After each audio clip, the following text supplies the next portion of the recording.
Well, well.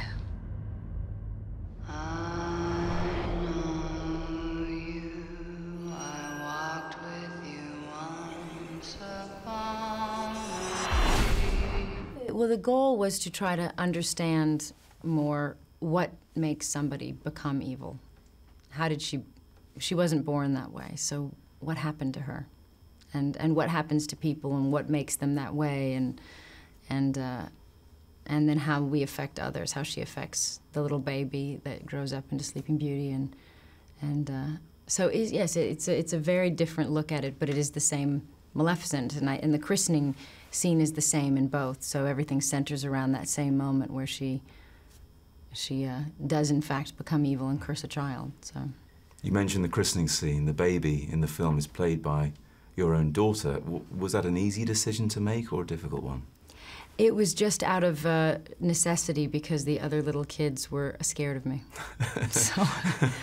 In the makeup or out of the makeup? Yes, fortunately in the makeup. No, children usually like me. Before the sun sets on her 16th birthday, she will fall into a sleep like death.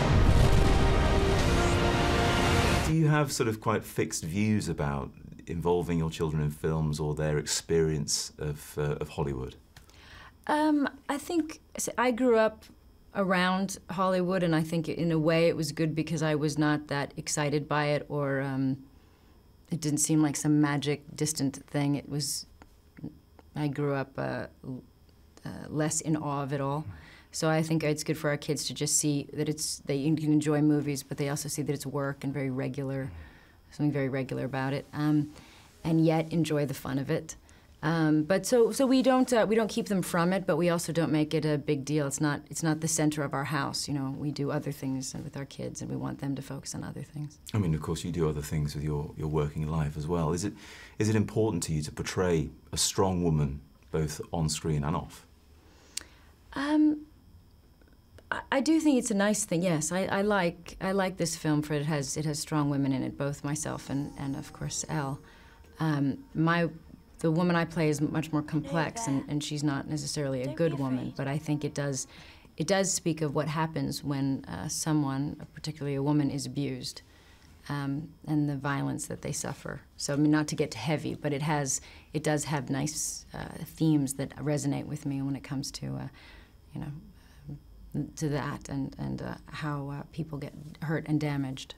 Well, I'd like to ask you about that because you're back in the UK next for the Global Summit to End Sexual Violence in Conflict with our own Foreign Secretary, William Hague. How important is that to you, and what do you think it can achieve in ending that? It's extremely important to me. I think the goal of the summit is to. Well, it would be very good to get there. It isn't a simple goal. In fact, it is to end impunity for these crimes. And I think the reality is there are so many people that have been working on this for many years. We all know it's a horrendous crime. It is not something that simply happens in war. It is something that it is directed at women and children, boys and men, to destroy them, to break up their families, to humiliate, to ruin their lives, to it is an act of aggression and a crime against humanity. And it is something that I think can be stopped, but only if we really address it with strong justice. And I think not only it's collecting evidence, which is what we're doing and expanding and encouraging other countries to do, but and empowering people to know their rights. But it is also, you know, making sure that the shame is not the person that is raped, but the person who commits the crime should feel shamed and should be brought to justice. And so all of this is kind of changing the way people view this in each country, in each community. And I do think there can be a change. The Foreign Secretary's commitment is extraordinary, and he's a really great man. I hope there can be a change. Thank you very much indeed. Lovely to meet you.